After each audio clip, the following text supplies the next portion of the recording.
Et on est reparti dans Intégral Foot, bienvenue à toutes et à tous. Et donc avec moi, Peter Cicéran, ce soir dans l'émission. Salut Peter. Salut Béchir. Et notre invité qui passe déjà pour la troisième fois, Jonathan Bensadoun. C'est toujours un plaisir de t'avoir, Jonathan. Bienvenue à toi. Oui, Béchir, et oui, toujours un plaisir aussi de venir. Alors, je vais commencer. Bon, l'émission s'appelle Intégral Foot, mais je vais commencer par une question qui n'a aucun rapport avec le foot. Euh, Toi, tu es passionné de basket. T'as pensé quoi de l'arrivée de LeBron James aux Lakers? Bah, écoute, Comment tu t'en es servi? écoute, effectivement, non seulement c'est une bonne chose pour la NBA, mais en plus, étant fan des Lakers, je suis d'autant plus heureux parce que la franchise des Lakers depuis 2011 a des résultats plutôt moribonds. Et donc là, ils pourront revenir enfin déjà aux playoffs et pouvoir potentiellement remporter un titre dans les prochaines années. Donc c'est une bonne nouvelle. D'accord, en tout cas, on peut la comparer à celle de Ronaldo à la Juve. Ah oui, C'est oui, ça. clairement, oui, clairement, on peut la comparer.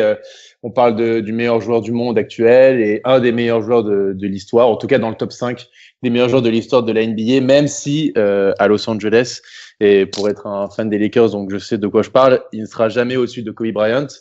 Mais LeBron James, ça reste quand même du très très lourd dans la plus grande franchise de sport, je pense, qui existe au monde. Euh, Est-ce que tu es satisfait du spectacle que tu as vu au cours de ce mois de pratiquement ces 30 jours de football? T'es satisfait en tant que fan de foot ou Écoute, pas? je vais avoir 27 ans dans quelques jours, donc j'ai vécu, on va dire consciemment, la Coupe du Monde 98, 2002, 2006, 2010, 2014 et donc 2018, c'est déjà la sixième Coupe du Monde, et je pense que c'est la plus belle que j'ai pu vivre. Sincèrement, alors je sais que certains ne l'ont pas aimé à cause du style de jeu qui a pu être employé, etc. Mais je trouve que c'est la Coupe du Monde où on a vécu le plus d'émotions. C'est le mondial où il y a eu le plus de surprises, le plus de rebondissements, où on pouvait voir un match jusqu'à la 95e minute, quand même 98e minute parfois, et il pouvait se passer quelque chose. Même dans des matchs où on s'est ennuyé, il y a quand même eu cette touche de suspense. J'ai le match en tête, par exemple, Danemark-Croatie, qui va jusqu'au tir au but, mais avant, il y a le penalty de Modric qui est raté. Donc, il s'est toujours passé quelque chose. Il y a toujours eu des rebondissements assez dingues, ou même Angleterre-Colombie, qui n'a pas été non plus un match exceptionnel, mais l'égalisation de la Colombie à la 94e minute, qui va après jusqu'au tir au but, les Anglais qui sont menés pendant la séance des tirs au but et on pense que c'est encore la malédiction qui va frapper les Anglais lors des séances des tirs au but et puis finalement ils arrivent à la remporter avec un Pickford incroyable. Bref, je trouve qu'il y a eu des matchs extraordinaires en termes d'émotion et c'est vraiment la première Coupe du Monde où j'ai vraiment vibré quasiment à chacun des matchs que j'ai pu regarder. Comme je les ai pratiquement tous regardés, donc à chaque fois j'ai vibré. Oui, du coup, là, on peut te poser la question, tu vois la France championne assurée ou pas? Assuré, je sais pas. Mais pour le coup, battre la Belgique, c'était pour moi l'étape la plus compliquée, sachant qu'en face, on va tomber contre une équipe d'Angleterre qui sera quand même qui est une surprise, clairement, parce que quand on voit l'équipe, les 11 alignés, ou bien même leur parcours, c'est pas un parcours exceptionnel et avec un style de jeu pas non plus extraordinaire.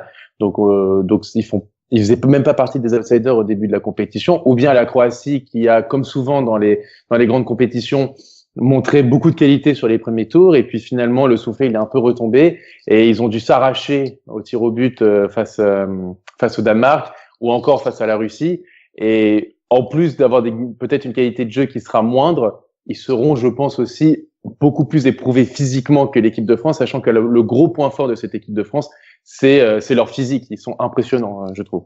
J'aimerais revenir sur le style de jeu. Tu as parlé, j'aimerais plutôt parler de l'équipe de France. Beaucoup, on l'a vu durant toute cette Coupe du Monde, disaient que l'équipe de France ne montrait aucun jeu, pas, c'était pas bon à voir tout simplement. Il n'y avait pas de fond de jeu. Est-ce que tu es d'accord avec eux pour dire il faut du beau jeu, il faut qu'il y ait un fond de jeu, etc.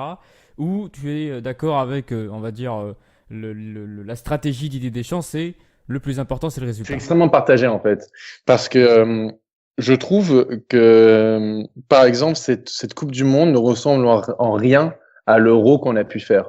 Je parle à partir des phases de qualification, d'élimination directe, pardon, à savoir à partir des huitièmes de finale, parce qu'effectivement, lors des phases de poule, on s'est ennuyé, on a vu l'équipe de France moribonde qui arrache ses succès.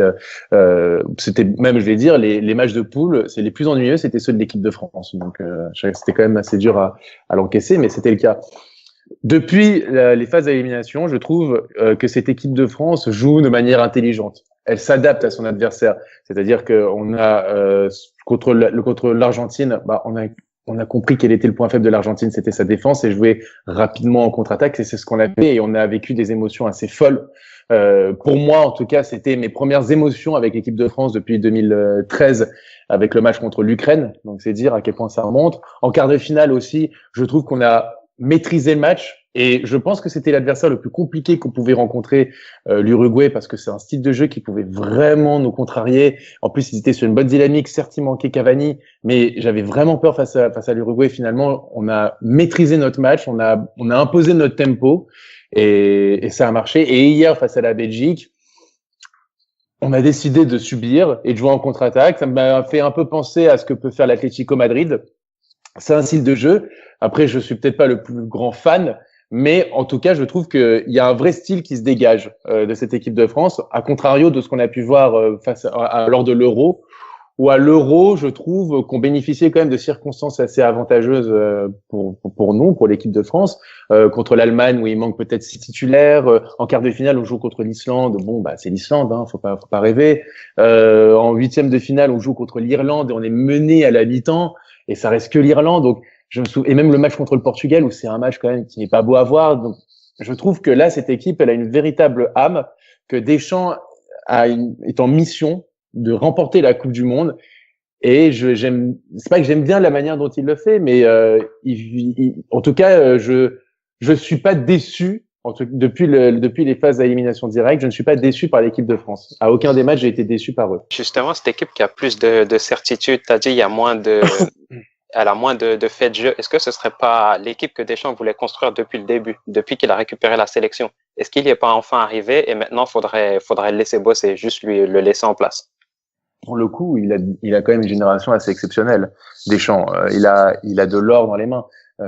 En 2016, à la limite, je comprends qu'il n'ait pas pu développer un véritable style de jeu. Il faut rappeler quand même qu'Evra était encore titulaire, Sagna était encore titulaire. On avait des joueurs comme Gignac qui sont quand même rentrés en finale de la Coupe du Monde. Payet était titulaire. Donc, dans le fond, on voit quand même que l'équipe n'est pas exceptionnelle. Là, quand même, il a une sacrée équipe en place. Il y a Antoine Griezmann qui est devenu maintenant un taulier, Kylian Mbappé qui est, j'ai même plus de superlatifs pour le définir tellement ce joueur m'impressionne de match en match, de jour en jour, d'heure en heure. On a même du côté des latéraux, alors il a réussi à récupérer Lucas Hernandez qui fait une très très bonne saison à l'Atlético Madrid, et ceux qui suivent un peu le championnat espagnol savent à quel point c'est un joueur de qualité. Donc c'est vraiment, et c'est ce que je disais au début de la compétition, Deschamps, presque ce serait une anormalité qui nous amène pas en demi-finale, voire une finale, parce que il n'a pas de faiblesse dans cette équipe de France. Il n'y a pas un poste où tu te dis, ce poste-là, il est peut-être en dessous des autres. Non, quand tu as en attaque Griezmann, Mbappé, au milieu de terrain, N'Golo Kanté, Paul Pogba, Blaise Matuidi, qui sont quand même des tauliers dans les meilleurs clubs d'Europe. Quand en défense, t'as Varane qui est titulaire indiscutable au Real Madrid, Umtiti titulaire indiscutable au Barça. Derrière, t'as Kimpembe titulaire indiscutable au Paris Saint-Germain. À droite, t'as Sidibé qui a quand même montré, alors Pavard, je suis pas un grand fan, mais Sidibé avait montré quand même beaucoup de qualité sur sa saison à Monaco, la saison dernière. Et à gauche, t'as Lucas Hernandez qui s'est imposé comme titulaire à l'Atlético au détriment de Philippe et Luis. T'as quand même une sacrée équipe. Donc c'est une génération qui est magnifique, et je pense que Deschamps il peut pousser encore plus loin cette équipe, en tout cas dans son style de jeu. Parce qu'on a pu voir le nom de Zidane revenir plusieurs fois depuis qu'il avait démissionné du Real, et la principale reproche qui est faite à Deschamps, c'est le jeu. Tu penses qu'il va trouver un style de jeu avec cette équipe-là, ou qu'il continuera à s'adapter en fonction des adversaires? Je pense qu'il s'adaptera encore. C'est son style de jeu, hein. Son style de jeu, c'est de s'adapter à l'adversaire. C'est ce que font les Mourinho, c'est ce que font les Simeone, ce genre d'entraîneurs défensifs, et qui s'adaptent à son adversaire. Même, on est bien placé pour suivre le Paris Saint-Germain au quotidien. C'est ce que faisait aussi Unai Emery au FC Séville, et c'est ce qu'il avait fait par exemple face au FC Barcelone, voire au Real Madrid lors du match aller. Il s'était adapté aux forces et aux faiblesses de son adversaire, et c'est ce que fait Deschamps.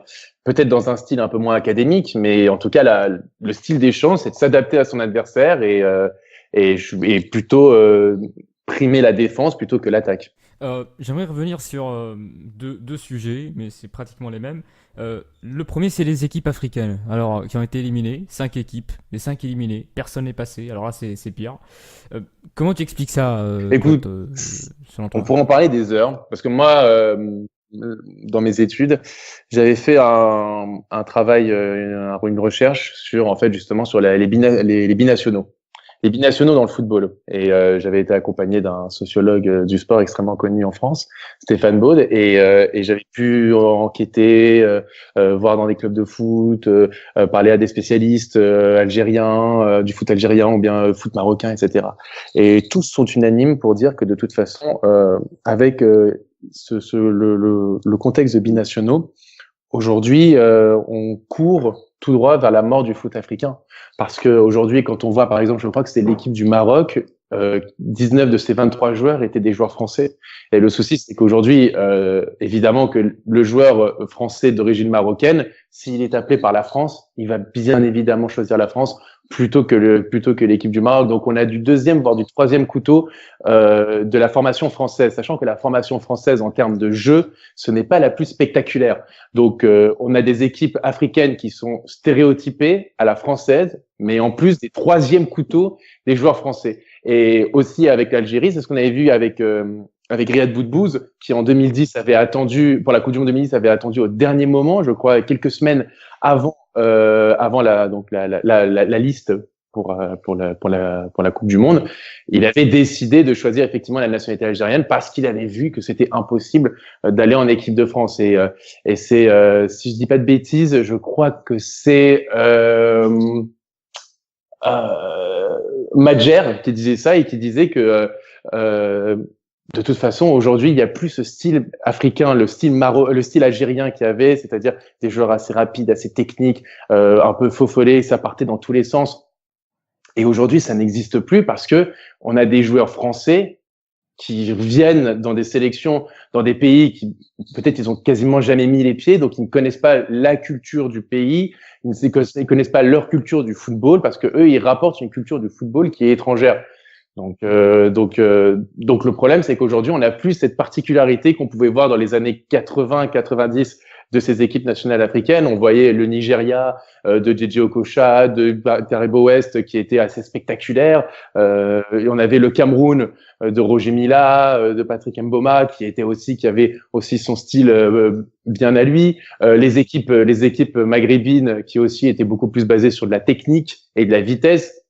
Et aujourd'hui, tout ça, on l'a perdu. On l'a perdu et on le voit de toute façon que le niveau du foot africain, il baisse d'année en année. Et c'est terrible de dire ça. Le second sujet, bon, c'est moins pire. Eux, ils sont passés. Les Sud-Américains, aucun n'est en demi-finale. Est-ce que déjà tu es surpris de ne pas voir le Brésil, l'Argentine, éventuellement le Mexique?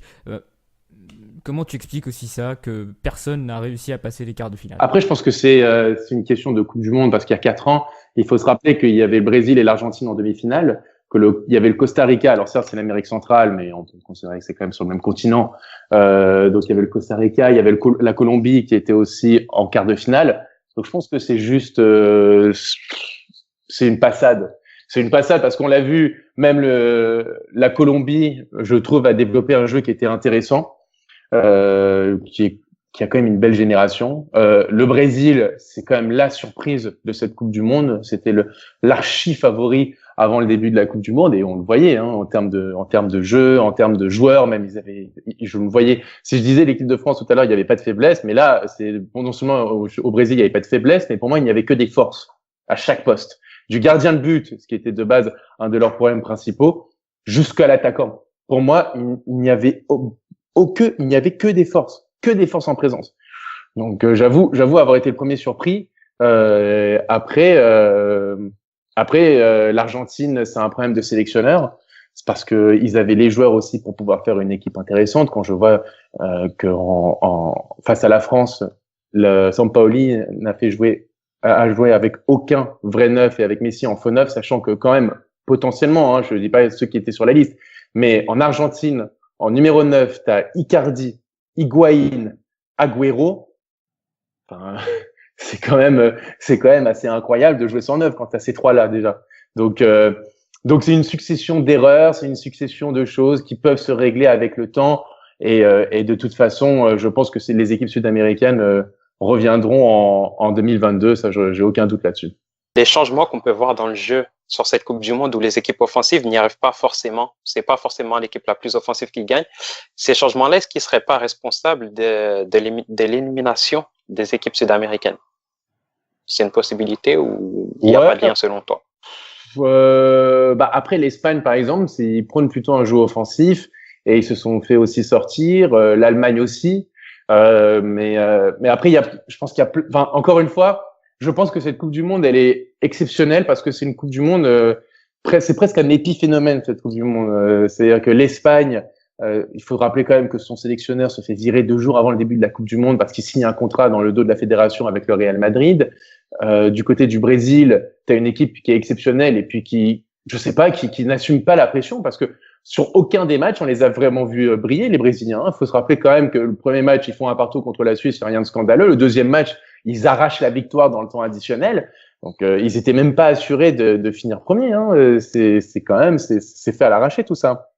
Donc je pense que il y a une part de surréalisme dans cette Coupe du Monde. Même l'Allemagne qui se fait sortir, la façon dont elle se fait sortir, c'est incroyable quand même parce que contre la Suède, ils arrivent à remporter ce match à la 95e minute sur un coup franc extraordinaire et le dernier match, ils perdent dans le temps additionnel contre la Corée du Sud. Enfin, c'est assez dingue quand même ce qu'on a vécu là. Donc je pense que c'est une Coupe du Monde presque entre parenthèses, parce qu'on voit de toute façon même sur les chiffres, jamais dans l'histoire de la Coupe du Monde, il n'y avait ni le Brésil, ni l'Allemagne, et ni l'Italie en demi-finale. Donc je pense que c'est une parenthèse enchantée pour l'équipe de France, mais cette Coupe du Monde est une véritable parenthèse. C'est parce que il y a des résultats et des circonstances de jeu qui sont assez dingues. On va passer sur Paris. On va parler du PSG. Et Ouais. Première question, enfin c'est pas une question. Gigi Buffon, c'est exceptionnel. C'est énorme. Bah oui. Non mais de toute façon, il y a qu'en France pour cracher sur Buffon. Ça c'est quand même. Moi je suis stupéfait. Il y a encore 3 mois, c'était une légende vivante, et aujourd'hui on a l'impression que c'est un vieux croulant qui est là, qu'on a ressorti de la maison de retraite, comme si on avait rappelé Dinosov. Enfin, on parle de Gigi Buffon et il l'avait dit en plus dans une interview pour un média italien, Sky Sport, je crois, italien, que la Juve lui avait proposé de rester 1 ou 2 ans supplémentaires. Donc moi je veux bien effectivement. De toute façon en France c'est la spécialité. On va l'arrivée de Cristiano Ronaldo au Real Madrid.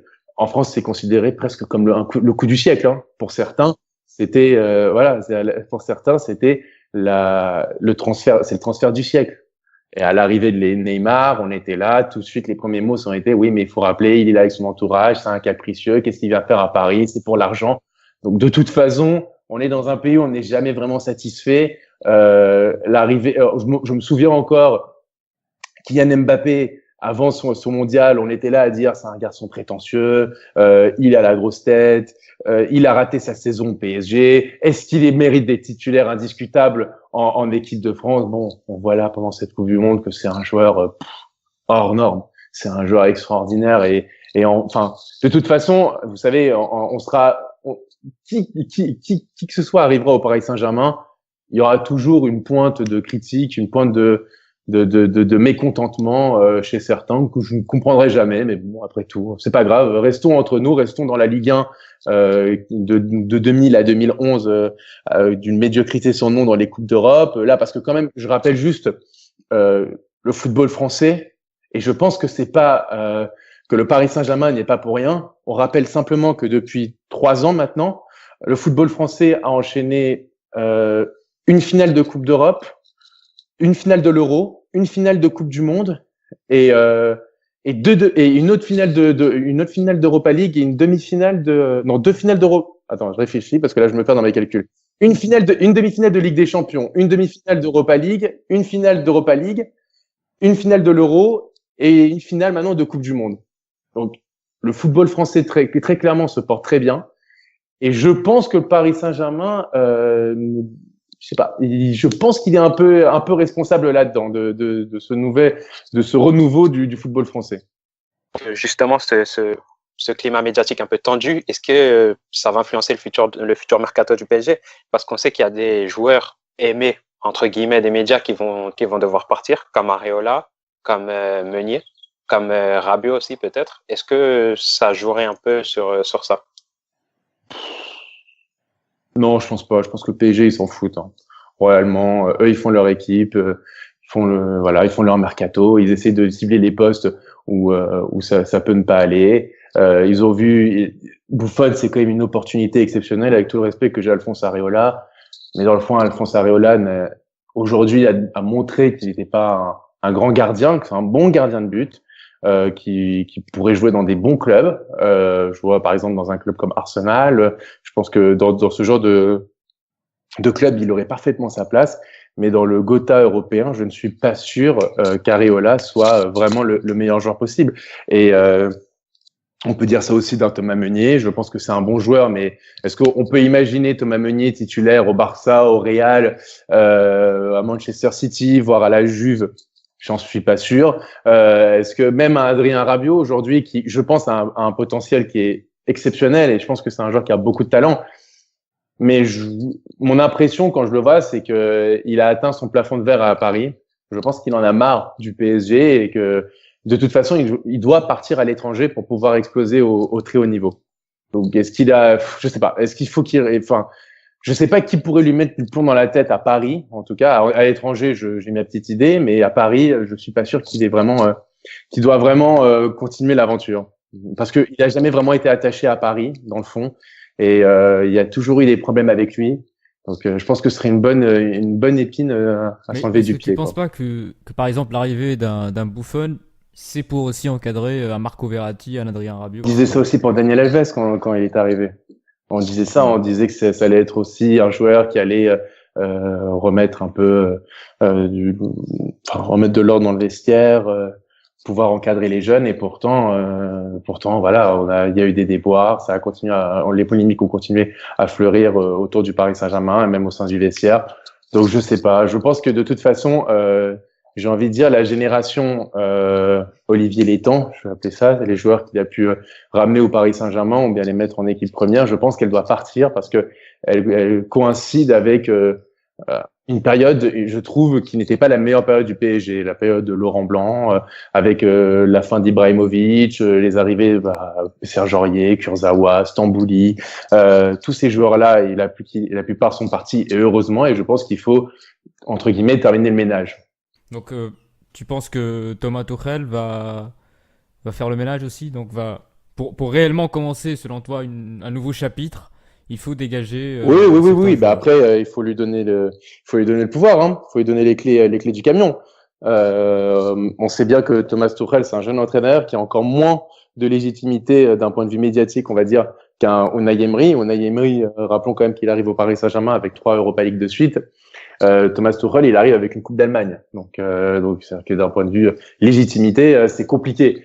C'est pas Pep Guardiola. Maintenant, on m'en a dit tellement de bien de Thomas Tuchel, et puis même moi qui avait particulièrement suivi le Dortmund de Tuchel, j'avais été impressionné par le niveau affiché. Donc j'espère qu'il va pouvoir faire quelque chose d'intéressant. Est-ce que de là à dire qu'il pourra dégager, entre guillemets, dégager les joueurs qui ne vont pas, je sais pas s'il aura véritablement le pouvoir et l'influence de pouvoir faire ça, quoi. Justement, quand tu parles de nouveau cycle, il y a un joueur en particulier qui me reste dans la tête, c'est Guedes. Qu'est-ce que tu en fais sur ce nouveau cycle? Tu le gardes ou tu le vends? Parce que d'extérieur, je vois beaucoup de gens qui n'arrivent pas à comprendre pourquoi le PSG vendrait un joueur avec ce potentiel-là. C'est compliqué. Franchement, c'est compliqué. Moi, personnellement, je vais vous dire, je le vendrais. Je le vendrais parce qu'il a jamais vraiment fait partie du Paris Saint-Germain. Il s'est jamais vraiment imposé. C'est un joueur qui a des qualités, mais de là à être dans le top 5, top 10, voire top 10 européen, je suis pas sûr qu'il ait les qualités quand même. Il a certaines carences qu'on peut voir. Et surtout, le Paris Saint-Germain est quand même dans l'obligation de devoir vendre des joueurs, ou en tout cas de gagner rapidement de l'argent avec le fair play financier. Donc, s'ils arrivent à vendre Guedes à des prix avoisinant les 40-50 millions d'euros, je pense qu'ils devraient le faire. Tu parlais plutôt de jeunes joueurs sur qui on pourrait compter à l'avenir. Je pense plutôt à Lo Celso. tu vois, qui a fait partie aussi de ce package lorsque Guedes est arrivé. J'ai plus confiance en Lo Celso que Guedes, personnellement. Et je trouve que Lo Celso, même, il représente peut-être un peu plus l'image PSG que Guedes, qui a fait 6 mois. Il a joué quoi? Il a peut-être joué 8 matchs dans ces 6 mois. Et même lui, il le dit que bon, il se voit pas à Paris. Il se voit pas à Paris et c'est normal. Il a jamais vraiment fait partie du PSG, Gonzalo Guedes. Et pour Thomas Tuchel, tes premières impressions sont plutôt bonnes ou c'est à peu près mitigé? Tu te laisses le temps. Moi, je l'ai dit, Tuchel, je le suivais à Dortmund. C'est un entraîneur spectaculaire. On va pas s'ennuyer, hein. Alors là, je peux vous dire, on va pas s'ennuyer avec Thomas Tuchel. C'est un entraîneur qui est extrêmement intelligent, extrêmement exigeant aussi avec ses joueurs. Si on peut un peu caricaturer la chose, je la caricature évidemment, mais Tuchel, on va dire que c'est Guardiola tactiquement et c'est un peu Bielsa psychologiquement. Il est un peu borné, enfin on en parle un peu, mais il est même un peu barge sur certaines choses. Donc il va avoir des clashs dans le vestiaire, il va avoir des polémiques, ça, vous inquiétez pas, on va les entendre toute l'année et ça sera pas du chiquet. Hein, ça, Tuchel, il a pas peur de se prendre la tête avec les joueurs, ce qui est pas plus mal parce que quand on fait maintenant le bilan d'Unai Emery, dans le fond, il est quand même très mitigé le bilan d'Emery. Quand on voit l'équipe qu'il avait cette année. Il avait une équipe qui était quand même assez exceptionnelle parce que je pense qu'on l'oublie assez souvent, mais lui, il a posé la base de refaire le 4-3-3 de Laurent Blanc, ce qui pour moi était une hérésie parce qu'on pouvait pas jouer en 4-3-3 étant donné qu'on n'avait pas assez de milieu de terrain. Mais quand offensivement, ou en milieu offensif ou en attaque, tu as des joueurs comme Lo Celso, Pastore, Di Maria, Draxler, Mbappé, Cavani, Neymar, même en début de saison, Lucas.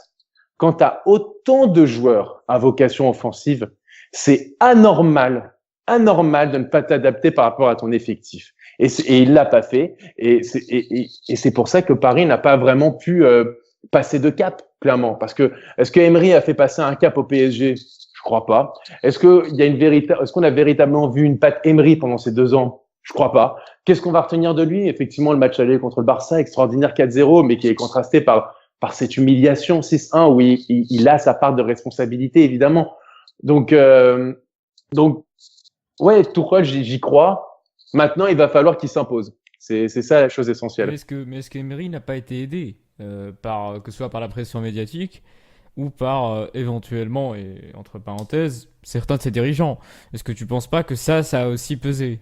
Le fait qu'il y ait toujours une ambiance un peu tendue. Tu sais, sincèrement, je vais te dire, Emery, pour moi, quand tu es un entraîneur, tu as des principes et tu as des valeurs de jeu. D'accord? En tout cas, tu as une philosophie. Si ton supérieur hiérarchique t'en empêche, moi, je démissionne. Enfin, personnellement, après, je pense que c'est dans la vie réelle.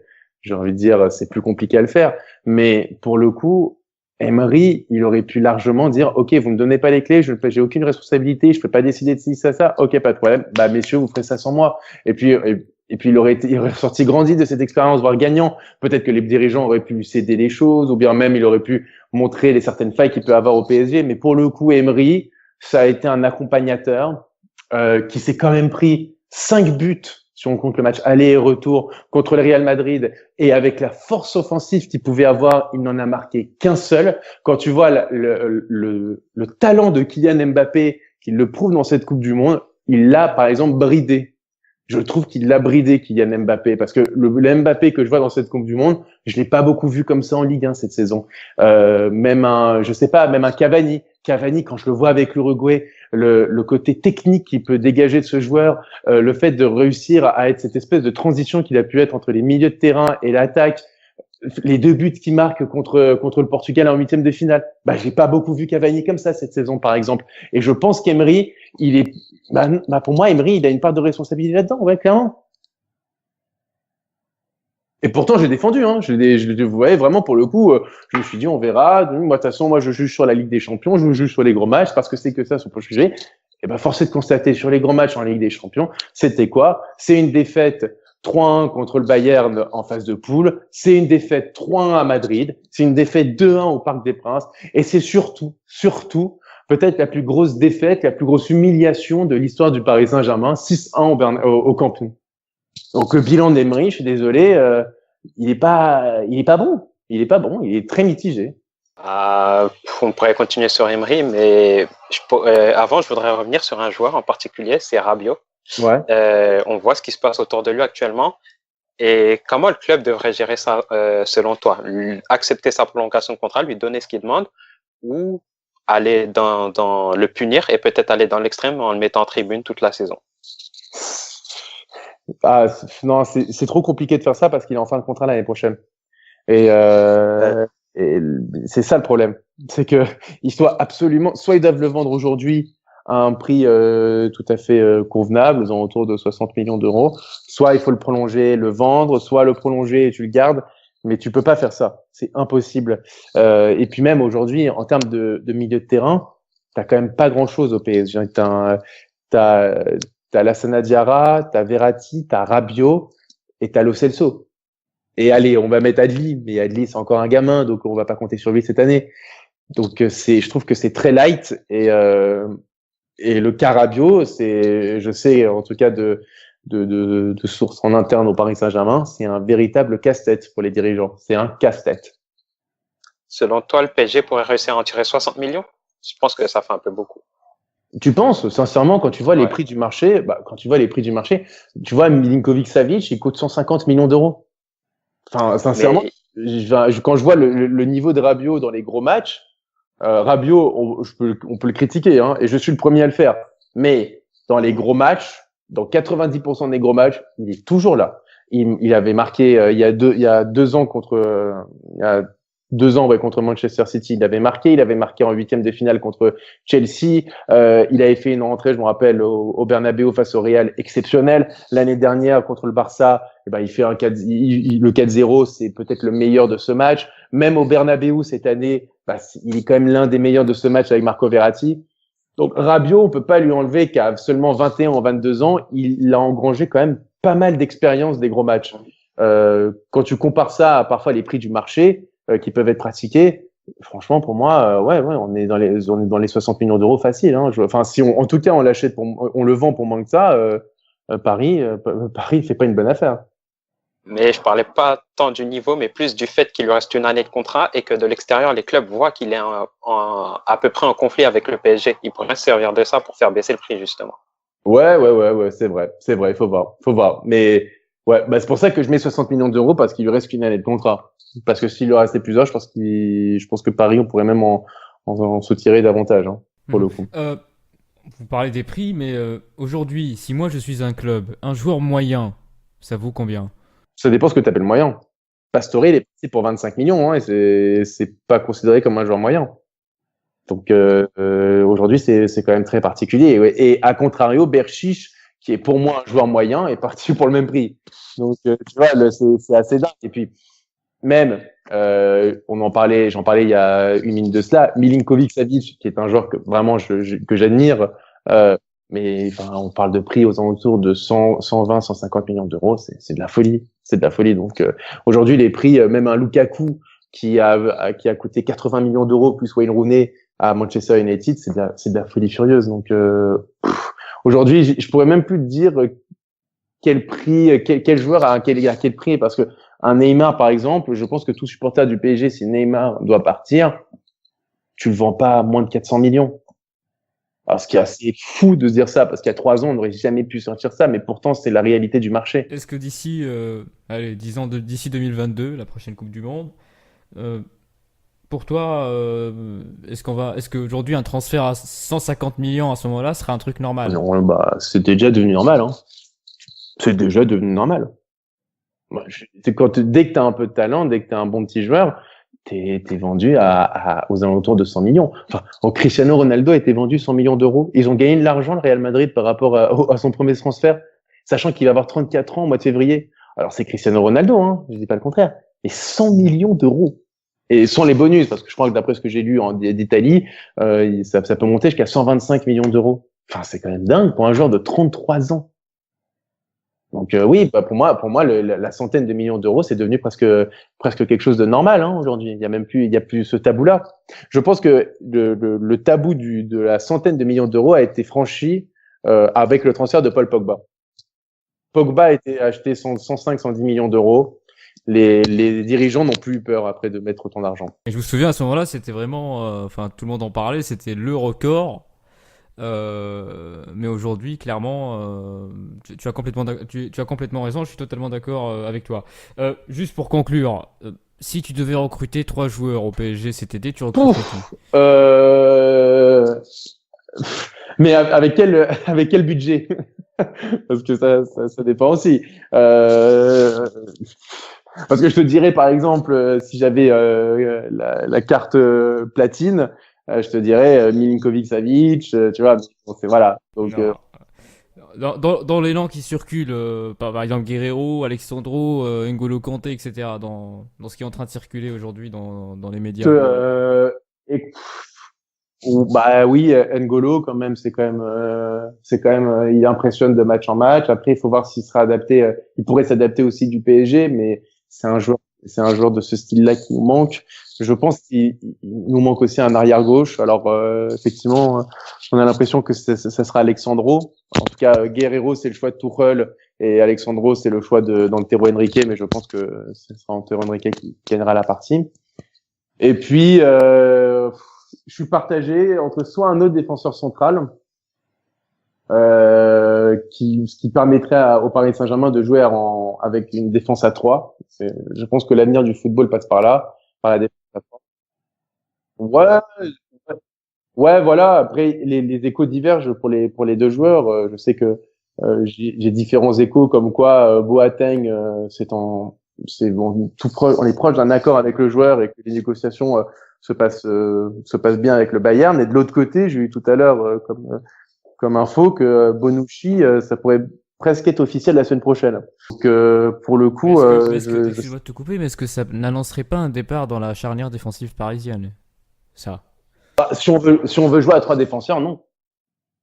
Et j'ai l'impression Ouais, que fais Tuchel, venir les deux, Boateng et Bonucci. les deux, oui. Ah oui, les deux, oui. Là, ça annonce un départ, Surtout que ce sont clairement. 2 leaders, donc un leader, voire un capitaine, devra partir. Absolument. Si tu vois ce que je veux dire. Donc, Écoute, franchement, si on laisse partir Thiago Silva, pour moi, ce serait une grave erreur. ah bon? Moi, à choisir. Ouais. Non, parce que Thiago Silva, enfin, regarde la Coupe du Monde qu'il fait encore.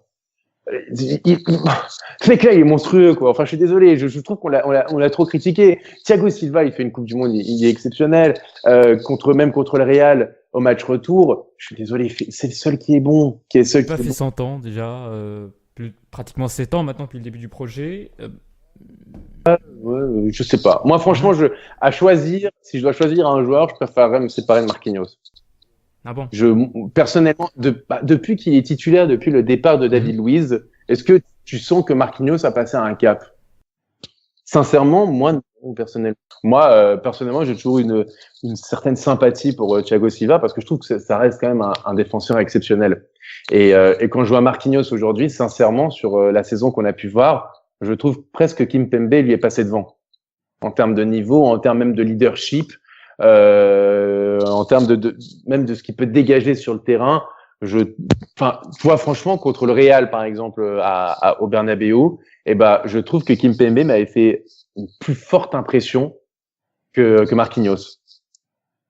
Et Marquinhos, on l'oublie, hein, mais contre le Barça, le 6-1, j'avais pour Canal Supporter, j'avais fait une vidéo d'analyse.